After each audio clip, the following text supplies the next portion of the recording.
Dari pertama kali menginjakan Semeru 2004-2005 sampai saat ini belum sampai di puncak. Kendalanya banyak banget. Jadi itu utang. Kendalanya tuh kayak tiba-tiba di perjalanan ada orang yang harus butuh bantuan. Jadi mau nggak mau, oh siapa lagi yang harus nolong? Ya udah, gua turun. Kalau gua ngikutin ego, gua tinggal. Cuma kan endingnya lain. Ketika turun ada berita yang tidak enak.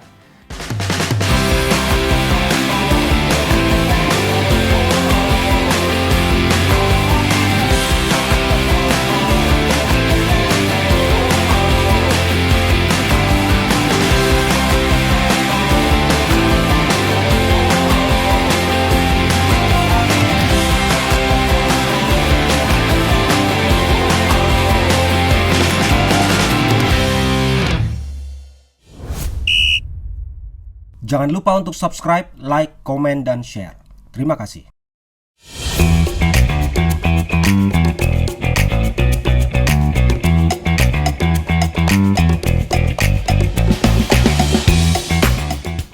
Nama gue Dery Mulyawan, biasa dipanggil Dery. Profesi gue sebagai pemandu wisata gunung, terus juga sebagai pembina pramuka di salah satu SMP di Ciputat.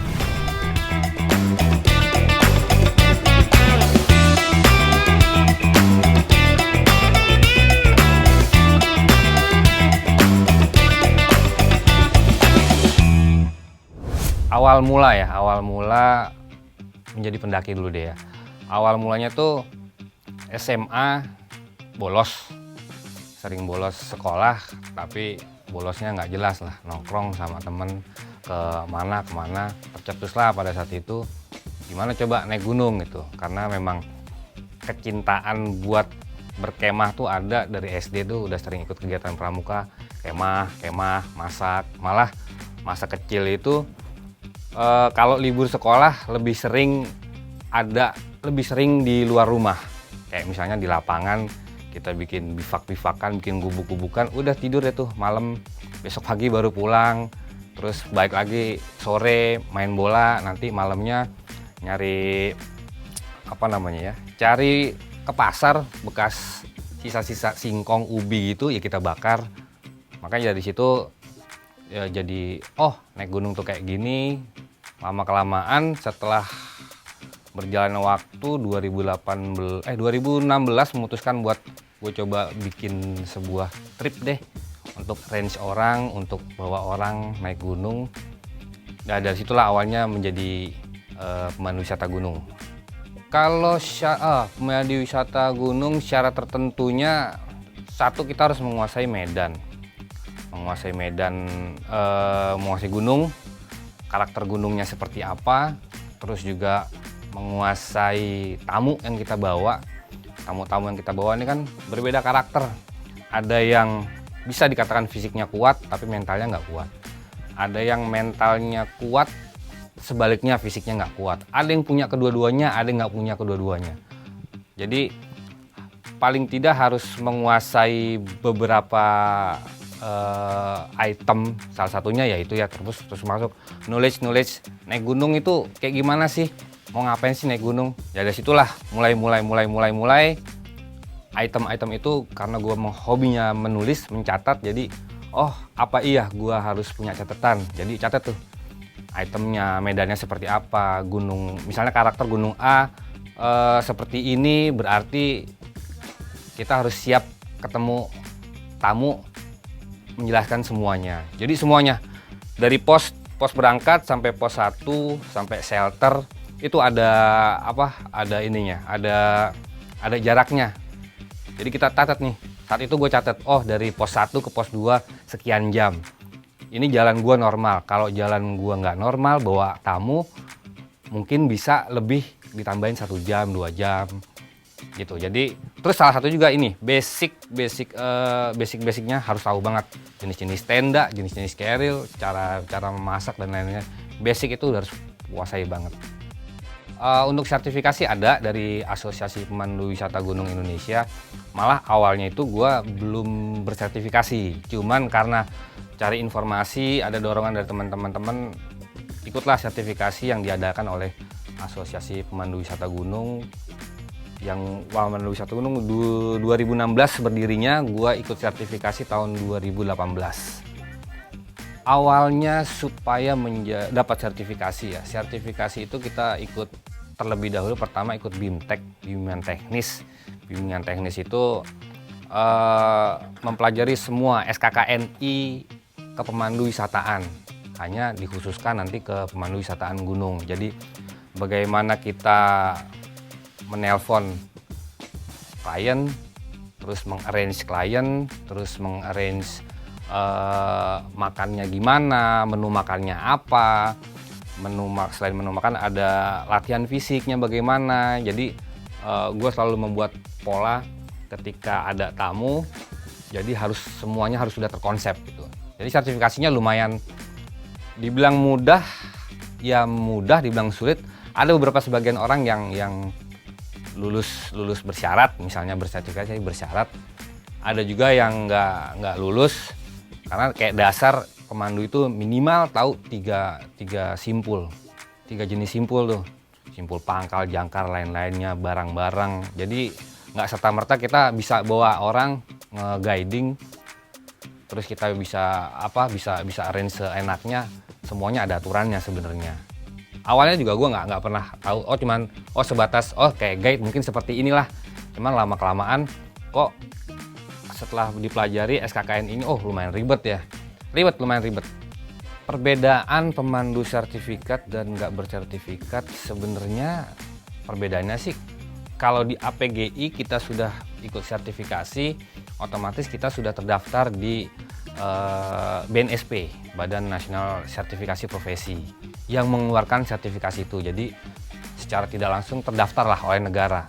Jadi ketika nanti contoh kasus ada kasus yang mungkin guide yang tidak bertanggung jawab ya dalam tanda kutip, bisa dilacak keberadaannya. Siapakah ini? Dilacak ke dinas terkait atau kementerian terkait, terus dilacak ke APGI.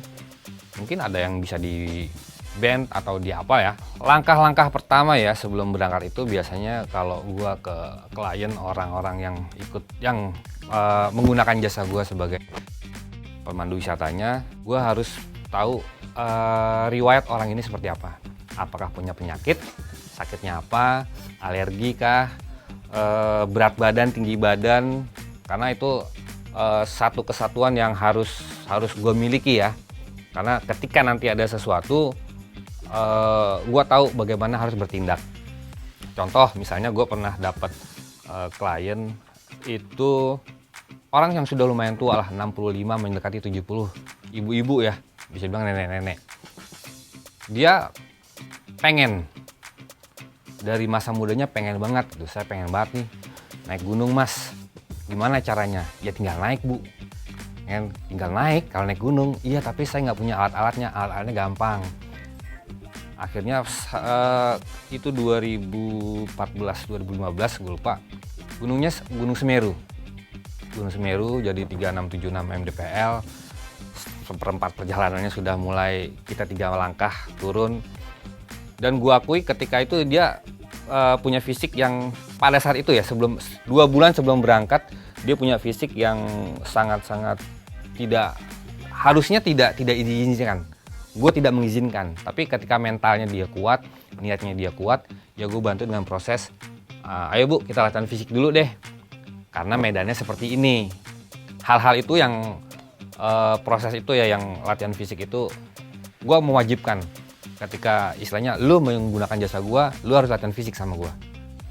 Event itu kita lari, nanti berapa jaraknya, berapa pertemuan. Jadi gue punya metode tuh mungkin buat gue ampuh. Buat gue metode itu ampuh ya. Kayak tinggi gunungnya berapa, kita mau mengejar misalnya tinggi gunung Gunung Semeru 3676, kita harus tahu berapa jarak kilometernya kita nanti berjalan. Berarti kita harus menempuh jalan kaki sejauh jalan itu. Setelah itu jogging dengan repetisi yang berbeda-beda, itu gue lakukan. Termasuk kayak berjalan di air, kita bolak-balik kolam renang, itu gue lakukan buat klien-klien gue. Jadi dia tidak akan terlalu merasakan kelelahan. Lelah sudah pasti, naik gunung jalan sekian jam pasti lelah, tapi dalam kondisi dia puncak performa terbaiknya, dia akan enjoy menjalani itu. Jadi itu salah satu program gue ketika gue nge-guiding seseorang.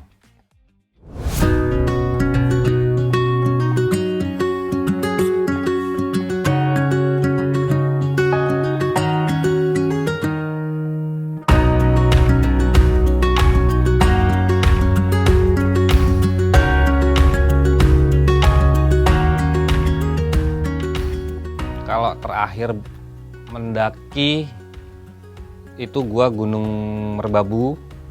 Gunung Merbabu itu 2000, ini terakhir mendaki ya. Terakhir mendaki 2016. Itu terakhir mendaki. Bukan guiding ya, karena itu pendakian sendiri.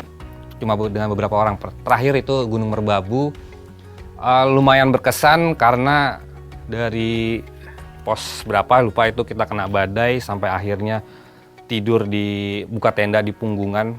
Jadi mungkin kalau kita buka tenda yang 2 pintu, kanan jurang, kiri jurang, tapi itu semalaman tuh dari jam 5 sore sampai jam subuh mungkin itu angin nggak berhenti, tidur ganti-gantian aja karena kita harus ada kalau waktu itu berempat pegangin frame.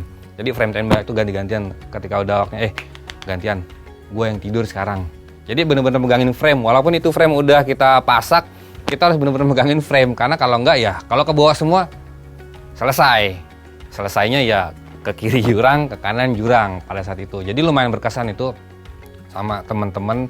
Cuman enaknya ya ketika pagi kita ngeliat di kota itu udah kelihatan banget.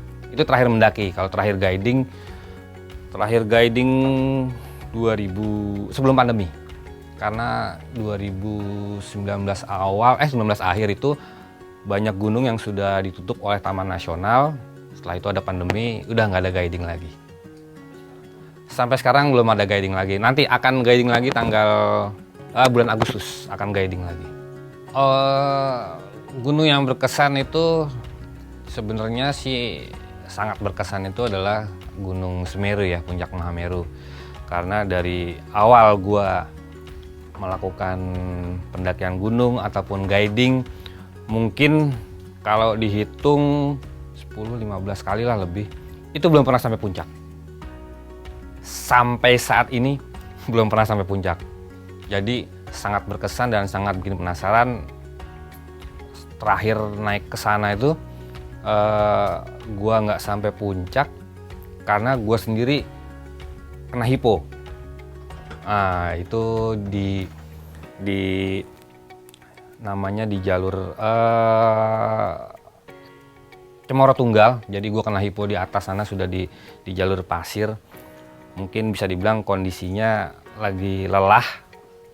Jadi nggak sampai puncak. Bener-bener nggak sampai puncak. Dan dari beberapa kali, mungkin lebih dari 10-15 kali, jarak mungkin sekitar 100 meter lagi gue akan sampai puncak, tapi nggak memungkinkan gue harus naik. Kendalanya banyak banget, jadi itu utang. Kendalanya tuh kayak tiba-tiba di perjalanan ada orang yang harus butuh bantuan. Jadi mau nggak mau, siapa lagi yang harus nolong? Ya udah, gue turun. Itu hampir banyak sih ya. Kadang di vegetasi terakhir aja ada orang yang kedinginan yang harus gue tolong. Kalau gue ngikutin ego, gue tinggal. Cuman kan endingnya lain. Ketika turun ada berita yang tidak enak.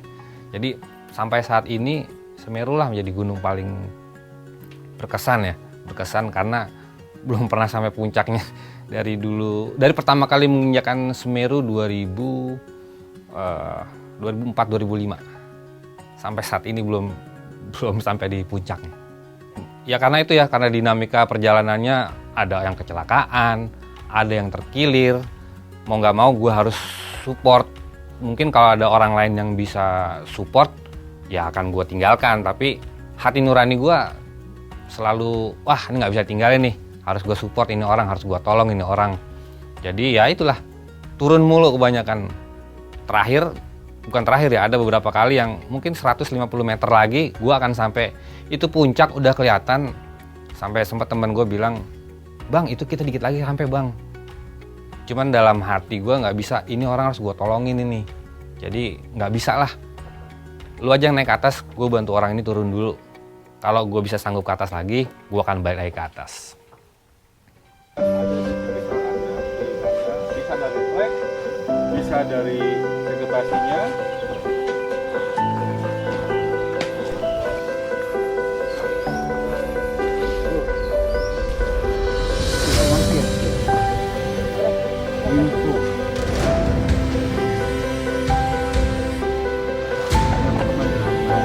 Yang penting kita cari bukanya dulu. Ini yang 73. Nah, ini kita carinya ini dulu. 7 derajat. APGI itu Asosiasi Pemandu Gunung Indonesia. Berdirinya 2016 kalau tidak salah. Karena gue bukan salah satu bagian dari pendiri, tapi gue pernah menjabat di DP Prof DKI Jakarta. Jadi ada di kepengurusan 2018 gue ada di pengurusan Jakarta. APGI itu sebenarnya wadah ya buat teman-teman yang guide, yang hobi naik gunung terus mau berkarir menjadi seorang pemandu wisata gunung. Itu sebenarnya sebuah wadah banget, wadah buat teman-teman upgrade lah. Jadi nggak serta-merta teman-teman guide itu yang mungkin lokal guide merasa dirinya bahwa gue udah pengalaman, tapi bicara sertifikasi, bicara asosiasi, kita harus ada di dalam wadah itu supaya segala sesuatunya kita bisa dapat informasi, kemudahan dan lain-lainnya. Syarat untuk tergabung di APGI, satu itu ikut sertifikasinya, sertifikasi profesi, ikut BIMTEK, bimbingan teknis. Jadi harus ikut semuanya baru kita keluar sertifikasinya jika lulus ya. Jika lulus tentunya. Tapi semua orang bisa kok sebenarnya asalkan mau ya. Karena kalau nggak ada kemauan, karena banyak kok teman-teman gue yang guide juga, ngapain gitu kan. Gue harus tergabung di ini, harus bayar sekian. Tapi ada benefit-benefit lain yang kita bisa dapatkan ya, karena kan APG itu kan terafiliasi sama Kementerian Pariwisata, Dinas Pariwisata terkait.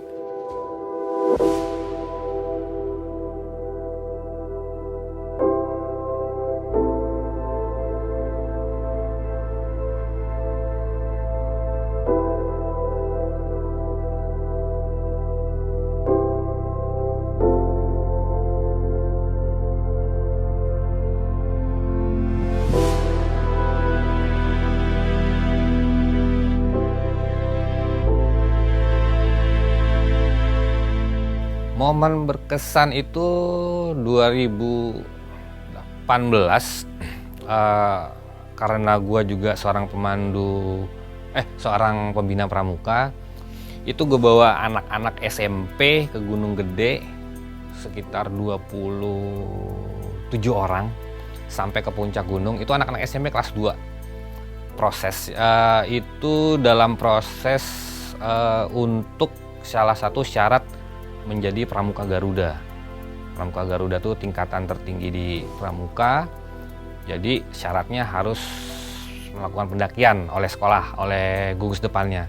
Jadi melakukan pendakian 20 sekian orang yang mana anak SMP yang masih senengnya lari-lari, keluyuran, ngomong nggak jelas, bener-bener kita arrange 4 bulan sebelumnya latihan fisik apa segala macam. Sampai pada akhirnya sukses pulang dengan selamat, dan itu menjadi salah satu catatan buat gue yang nggak bisa dilupain ya, karena kecil-kecil banget anak-anaknya itu. Saat itu kecil-kecil banget anak-anak SMP, cewek-ceweknya juga segala macamnya dihantam badai, kuat semua. Ketika turun gimana naiknya? Saya mendingan naik gunung daripada latihan fisik. Latihan fisiknya 3 kali lipat lebih sakit daripada ini. Tapi naik gunungnya cuma begini. Mereka bilang cuma begini. Oh ya sudah, berarti artinya ketika naik gunung mereka dalam kondisi performa yang terbaik. Oh ada, kalau paketnya nanti kita sesuaikan tujuan gunungnya kemana, terus jumlah orangnya, terus jumlah porternya juga kita perhitungkan, jumlah jaraknya, segala macamnya itu kita perhitungkan. Karena biasanya gue selalu include, karena nggak pernah enggak ya ketika ada, oh saya nggak perlu latihan fisiknya deh, dikurangin aja harganya. Oh itu yang gue tolak, itu gue nggak mau. Karena pada prinsipnya gue mau ketika orang gue guiding, dia dalam kondisi puncak performa terbaiknya. Jadi dia akan enjoy. Jadi nggak ada, aduh ini mas, aduh istirahat dulu. Istirahat boleh, tapi kalau keseringan, aduh ini kenapa ya, aduh ini kenapa ya, aduh kok sakit ya. Lebih baik bersakit-sakit ketika latihan fisik, ketimbang nanti kita bersakit-sakit perjalanan. Karena resikonya ya kita nggak puncak. Karena tujuan naik gunung kan kita sampai puncak, selesai, tujuan berikutnya adalah kita balik ke rumah. Tergantung gunung, tergantung jarak, sama tergantung jumlah. Mungkin kalau misalnya private, gunung terdekat deh ya, private misalnya gunung gede, gue bisa buka harga di antara 1,5 hingga 3,5 untuk private. Karena mereka sudah dalam rangkaian kayak makan sudah kita kondisikan, tenda, perlengkapan lain-lainnya sudah kita bawakan. Kalau sosok pendaki, gue cukup mengidolakan almarhum Sohogi, sudah baca buku-bukunya, terus almarhum Kang Ogun. Kang Ogun salah satu inspirasi ya, terakhir beliau sebelum meninggal melakukan pendakian ke beberapa gunung, itu dalam kondisi beliau sakit. Salah satu inspirasi, jadi ketika beliau sakit pun dia masih bisa melakukan aktivitas hobinya ya. Salah satu pendaki yang mungkin buat gua sebagai idola banget lah.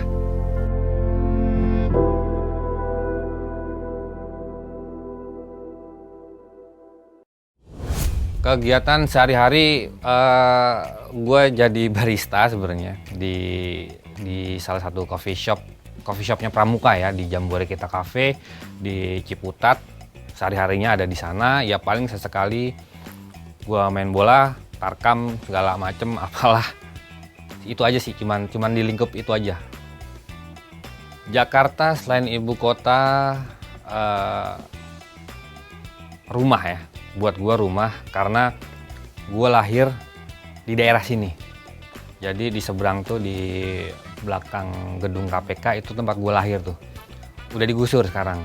Dulu namanya bukan gedung KPK, tapi gedung Papan Sejahtera. Jadi gue lahir di sana, di Budi Kemuliaan.